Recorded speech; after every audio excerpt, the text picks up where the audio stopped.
Pardon the interruption, but I'm Mike Wilbon. The Blackhawks took Connor Bedard, #1 last night, Tony. It's a moment I'll remember forever. And Tony Kornheiser, weren't you in physical therapy when that happened? Oh, yeah. Well, yeah, you didn't even see it.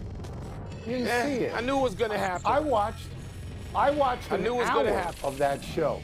I did. You watched a lot. I watched about an hour as well once I got out. I enjoyed it. I was just so surprised that so many of these guys aren't going to play for the teams next year. Right away. That's right. Back to school. Or they're signed to someone else. Yeah. Junior league. That doesn't happen in basketball. That's different. No. It's different. Welcome to PTI, boys and girls. In today's episode, Kyrie plans to meet with the Suns. The Mets could have some big decisions to make, and Brian Windhorst joins us for 5 good minutes. But we begin today with a perfect game. Only the 24th perfect game in Major League history. It was thrown last night by the Yankees' Domingo Germán, and it required only 99 pitches as the Yankees beat the Oakland A's 11-0. This was the first perfect game in 11 years and the fourth one thrown by a Yankee pitcher. In his last start, Germán was booed off the field in Yankee Stadium after giving up 10 runs in 3 1/3 innings. Wilbon, how do you make sense of this in the context of Germán's career, his season, and his previous outing? Yeah, Tony, I don't know that it makes sense. You know, there's so many weird things about it. So the 140-plus year history of Major League Baseball means that anytime you say perfect game, since there have been only that many of them, it's going to be special. You're going to go, whoa, perfect game. I mean, I remember when I was a kid, there were only like 10 of them. And so there's been a lot of them, relatively speaking, over the past, 40 years, since 1981. There have been a lot of them. And so maybe it's a little less special. But for him to throw one, I mean, you think of immortality, you think of guys who are going to the Hall of Fame, and about half of them, or slightly more, are going or in the Hall of Fame already. But what is he? Where do we place him? Getting booed off the mound like a minute and a half ago, and then throwing a perfect game against a team that's one of the worst hitting teams in the 140-year history of baseball. Yeah. I decided this morning, my head is blowing up. I can't make sense of it, and I'm not going to try. It's just a fun thing to acknowledge. Perfect games are extraordinarily rare, and there is no rhyme and reason to who throws them. It's the hardest thing for a pitcher to do, and yet the number of the 24, only 9 have been thrown by pitchers in the Hall of Fame, pitchers like Koufax or Cy Young or Randy Johnson or Catfish Hunter. You would not expect Germán to have thrown one because not only did he get booed off the field the previous start, the one before that, his last 2 starts, he's given up 15 runs in 5 1/3 innings. But as you say, you might suspect that Oakland would be the team that it happened against. Their batting average as a team right now is .217. That is the 6th lowest batting average since 1900. Germán himself has a checkered past, some of it very recent. He was tossed for 10 games this year for using too much goop, and, the assumption is that he was cheating. He was tossed for 81 games a while back for domestic violence. I don't think that MLB really wants him to have thrown this particular thing. He's never had a shutout or a complete game in the major leagues. This is very interesting. I was told this today. Do you know what it's called when you throw a shutout in less than 100 pitches? It's called a Maddox, after Greg Maddox. Oh, after Greg Maddox. He did it. Yeah. Yeah. Times, the most famous one of all time is Don Larson. But if I gave you these names, Mike, if I gave you Dallas Braden and Philip Umber, would you say, oh, yeah, sure, they threw him? They had career-losing records. Philip Umber, I knew because he's a White Sox pitcher, and so I knew him. Braden, I forgot about. He was on the call, apparently, last night for this one. And in Oakland, it's still, you put all these things, factoids together, and I'm not sure any of it makes sense, but it's cool. It's a cool thing, I think. Yeah. Neither Justin Verlander nor your boy Max Scherzer has ever thrown a perfect game, but they do have 5 no-hitters between them. Mets owner Steve Cohen was counting on their dominance when he signed them both. But after last night's loss, the Mets sit 8 games under 500, 8.5 games out of the last wild card spot. Cohen said yesterday that if the team doesn't improve, quote, We have decisions to make at the trade deadline, close quote. Tony, could you see the Mets moving either or both of their aces? Well, let's look at the statistics first. Let's look at the numbers. Scherzer's numbers. Scherzer, I believe, is 7-2 with a 3.95 ERA, and he's pitching tonight. Verlander is 2-4 with a 4.11 ERA, and I think he goes on Saturday. On the face of it, you would never get rid of Scherzer because, you know, even if he's making $43 million, he's 7-2. He's 7-2. Verlander, you might, but with Verlander, he won the AL Cy Young just last year. Yeah. He has said throughout the course of his career to be an impossibly hard worker. So, Mike, if there was anybody with a long leash in baseball, you would think it would be Verlander. Look, the owner of the Mets isn't spending money he doesn't have. He's got a lot of money. He spent all this money because he looked at the farm system when he bought the team, and people told him it stinks. So he went for the quick temporary fix, and he brought these guys in. Everybody had the same question about Scherzer and Verlander. Do they still have it? Old? Or is this the year? Is this the year they fall off the cliff? Tonight. So one of them isn't, and one of them might be. Yeah. You know what, Tony? Guys with this much money and this kind of impatience, even though he seems less impatient than other guys with his much money. Yes, he does. These are still toys, and they tinker. They do stuff. Somebody who whispers something in their ear, and they go, let me try that.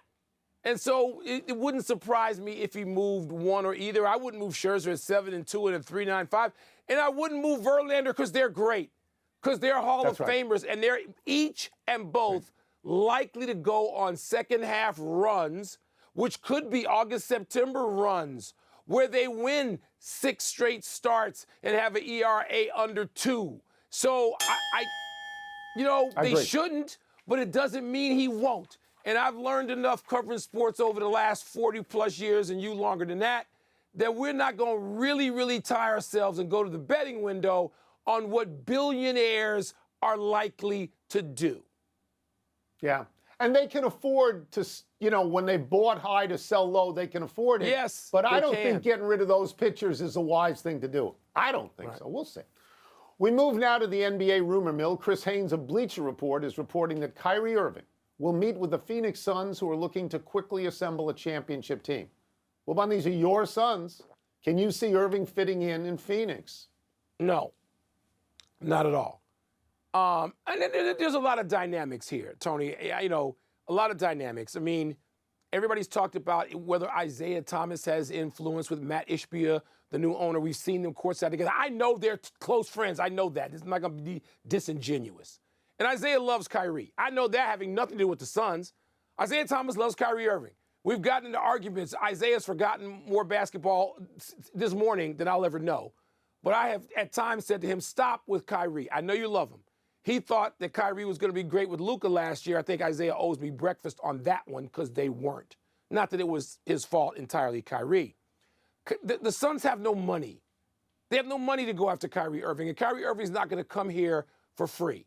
Kyrie Irving's going to go back to Dallas because that's the only place that can both be a playoff team and pay him. He's not going to Detroit. He's not going to Houston. He's not even going to go to Sacramento. He's not going to any places. He's got all the leverage on Dallas. Dallas has to bring him back. He can take all the meetings he wants. He can have all the meetings, Tony. No, he's not coming to Phoenix. He can come hang out here. I don't think Kyrie plays golf. He can come hang out here, be in the sun. It's great. But he's not coming to play for the Suns, no. So I mean, my answer to this is a little different than yours. And it's just that, haven't we all seen this movie and don't we know that it ends badly? Haven't we seen it a million times? I mean, how did it work out for Kyrie Irving in Brooklyn? Not too great. How did it work out? You say he can only go to Dallas. I don't even know why they would want him. You say they're a playoff team, but they weren't a playoff team. They have to have him. He got there and they were not a playoff team. They weren't. I look at this owner, Matt Ishbia, and he's a young man who I think overpaid for the franchise. I think he's impulsive. I think he's splashy. I think he wants to do everything in a hurry. So he gets Kevin Durant, then he fires a coach, then he gets Bradley Beal, boom, boom, boom. He's been there an hour and a half, and there are fireworks being set off all the time. I don't think this would work, and for the simple reason that if you have 3 guards, right, you got Booker and you got Kyrie Irving, You know, when you got Bradley Beal and Bradley they each want Beal. to take 20 to 25 shots a game, I mean, is that going to work? I don't know. I don't think so. You don't have to suppose it'll work. The Suns don't have the money. There are rules in the NBA. There's a salary cap. Well, Kyrie Irving's not coming here for $1.50. That's not going to happen. Kyrie Irving wants to get paid. What if they make a trade? That's why he left Brooklyn. What if they trade somebody? What if they trade Ayton and what? other things? I don't know. It's your team. I take no responsibility for it. Let's take a break. I just told you. Coming up, he's we not will coming ask here. Brian Windhorst whether there's any way the Suns could indeed land Kyrie. We'll also ask him whether James Harden is destined to stay with the Sixers. And Harden's going to stay with the Sixers. I just undercut my man Windhorst. Just undercut him. Does Durant continue to want to play with Kyrie, or does he not? Why would you even wonder what those guys want to do? It changes like underwear changes. Okay.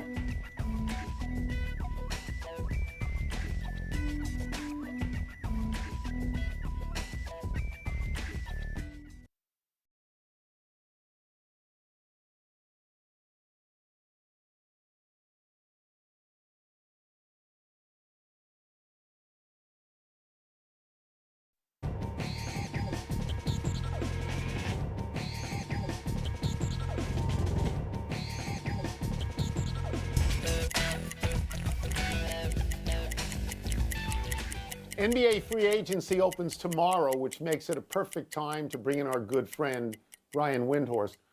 Brian, James Harden has just opted in. What does that mean, and what does it portend? It means that he didn't reach an agreement with the Philadelphia 76ers on a new contract. And, the issue here is that I don't think he had much of a market in straight free agency. Because there just isn't teams out there that have a lot of money that are willing to pay him, and sign and trades are very difficult because they're subject to a whole different set of rules. And so he's bypassing free agency, and he's going to try to force a trade. And few people in NBA history have more experience in forcing trades than James Harden. And so here we go. The next few days are going to be interesting. And the first domino here, guys, was last night when, in a surprise move, the Los Angeles Clippers released Eric Gordon to knock $21 million off their payroll. And I got to say, yes, it was a lot of money coming off their payroll, but the LA Clippers don't do things to save money unless something else is going on. And as soon as that happened, the wheels started moving. What are the Clippers doing? What are the Clippers doing? And that is what has brought us here, because I think the negotiations with Harden and the Sixers weren't going well. The Clippers were aware of it, and they are, by getting Gordon off their books, they make their situation cleaner to set up for a possible trade with the Sixers and James Harden. Now, there are other teams I would expect to jump in here. I don't think this is a done deal, but the Clippers have expiring contracts. They have 2 first-round picks that they can offer in trade, and they have the ability to, offer, an array of different players that could help the 76ers. And so I think the Clippers are deep, neck deep into this. It went all the way down to the wire for Harden to pick up the option almost exactly to 5 o'clock when he picked it up. But he has. And watch out for the LA Clippers creating a new big three with James Harden, Paul George, and Kawhi Leonard, figuring out how that might go. Brian, as always with the NBA, we couldn't wait to actually see that. Even though getting all 3 of them on the court at the same time for more than 5 games might be something you'd want to go to the betting window on, you've established the Clippers and Kawhi and Paul George staying. Who else might be? Give me another team, because it's hard to imagine if the Clippers are involved that the Knicks wouldn't say, oh, wait, us too, even though they might not have the assets, but would the Knicks be involved? Yeah, so Adrian Wojnarowski has reported that the Knicks are one of the teams that Harden would have an interest in. I think the Knicks, what might be interesting, guys, is I think they're trying to save their powder for maybe a huge name player that might become available in the next year. And so they got a question, is it worth using some of their draft assets or some of their young players in trade for James Harden now? Or can they wait for a potentially younger player that might be a better fit? Remember, whoever trades for James Harden is going to have to deal with him on a 1-year contract. And his contract is structured in a way that he can't extend it. So you're trading for a guy on the last year of his deal that you're going to have to deal with this in a year. He had difficulty coming to terms at age 33 here. with Philadelphia, who had reason to re-sign him. Whatever they were offering, he didn't like, and I don't blame him for playing hardball. You're going to inherit that situation next year. So, it's obviously trading for a player that doesn't have a lot of money left, but it's trading for a player that you might just be renting, and that'll affect the price. We'll get you out of here on this, but it's the other big name that surfaced today. Chris Haynes is reporting that Kyrie Irving plans to meet with the Phoenix Suns tomorrow. Could you see Kyrie Irving reuniting with Kevin Durant in Phoenix? It would be very difficult and unlikely because of the rules on what it would take for a sign and trade. The Suns are way, way above where's my hand? The Suns are way, way, way above the apron that is required for you to be underneath. So it would take a 3-team deal potentially. If there's one thing harder than a 3-team deal, it's a 3-team sign and trade. It's not impossible, but it's very unlikely. And frankly, from the outside, it looks like a leverage play. Having said that, it now appears like Philadelphia may be in need of a point guard. And there may be an option there for Kyrie Irving to continue to test that situation. So I would not be surprised if we see Kyrie want to investigate what's going on in Philadelphia. If Harden moves out, if there's a window for him to come in. The other name here is Dame Lillard. Is it possible that Philadelphia, if James Harden moves out, could acquire assets from Los Angeles, put their assets together, and prepare an offer for Dame Lillard? That is an option. Kyrie Irving potentially would be an option, or they could go with Tyrese Maxey, take whatever assets they might get in a James Harden trade, and send those assets somewhere else for somebody else. So we had kind of what was looking like a mundane free agency period. James Harden has forced the issue because his market was narrow, and now we're going to have a circus probably for the next 2 or 3 days. Circus is fun. Circus is fun. Hot stove in every sport is fun. How about Kyrie getting booed in Philly every night by those fans? How about that? Woo. Thanks, Brian. Let's take one last break. Still to come, a former #1 announces her return to tennis. And how will Patrick Mahomes and Travis Kelce fare against Steph Curry and Klay Thompson tonight?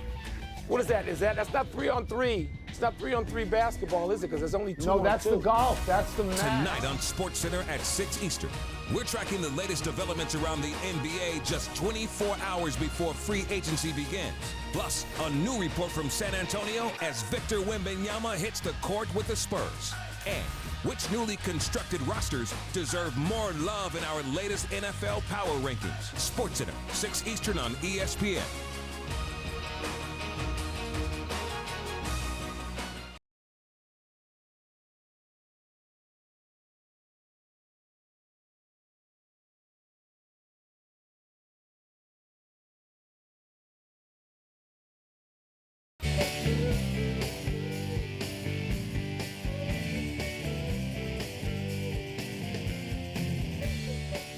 Happy time, people. Happy 34th birthday on Sunday, Alex Morgan. The veteran striker will be the top goal-scoring threat on the United States women's national team when they open play in the World Cup next month. The World Cup will be hosted by Australia and New Zealand, and the Americans' first game will be against Vietnam in Auckland. Morgan is the team's leading active scorer with 121 goals. She's been on 2 winning World Cup teams, 2015 and 2019. Those teams were coached by Jill Ellis, who has now been succeeded by Vlatko Andonovski. Morgan has an Olympic gold medal from 2012. She's got a bronze from 2021. She plays for the San Diego Wave in the NWSL, and this will be her 4th World Cup. And Tony, you have to wonder if this would be the last go-round for her, for Megan Rapinoe, the group of sort of, golden players who made soccer, women's soccer in the United States, really sort of what it is, that second boost. So good luck to them. July 21 is the first game for the U.S. against Vietnam, as you mentioned. Happy anniversary, San Diego Chicken. On this day 44 years ago, the now iconic mascot revealed his new costume by hatching from a giant styrofoam egg in front of 47,000 Padres fans at Jack Murphy Stadium. This stunt came months after the chicken was fired by the local radio station KGB, which filed a lawsuit over the use of that particular animal as a mascot. The man inside the chicken suit, Ted Giannoulis, won the right to remain a chicken. He is now 70. He's been a chicken in all 50 states and around the world. Giannoulis is rehabbing from hip replacement He aims to resume his work next year. Well, but I know you hate mascots, but the chicken Yeah. and the Philly Fanatic are great. What a career he's had. And it's the chicken and the gorilla. I don't give a damn about the Philly Fanatic. Nationally, you're not even associated with one town. The Philly Fanatic belongs to a team. The chicken, the gorilla, those are the two. That's it. Stop with the Philly stuff. Stop with that. This is your I-95 bias. Stop. It's so clear. Philly. You're dope on this. Happy trails to retirement for Caroline Wozniacki. The former world #1 who retired in 2020 told Vogue she's returning to tennis. After having 2 children with her husband, former NBA player David Lee, Wozniacki began hitting a tennis ball again, and she liked how she was hitting it. She got support and encouragement from her family, particularly her husband and father, and she decided to play again. Wozniacki had previously been the Danish national champion, the Wimbledon junior champion, and the winner of an Australian Open. Wozniacki, who turns 33 next month, plans to play in the U.S. Open and would like to play in the Paris Olympics. What a really cool story. Wozniacki, easy to root for, particularly since I love her husband, David Lee, who got a ring, Tony. The first one that the Golden State Warriors won, David Lee was on that team. Good luck to them. Root for them. Let's go to the big finish. The NFL suspended 2 players for at least a season. Another for 6 games for gambling policy violations. Your thoughts? It's too fuzzy. I mean, the relationship now between teams, networks, gambling entities, I can't figure it out. I don't even know that players can't either. J.J. Watt is joining the CBS studio shows. That seems like a great fit to have J.J. Watt.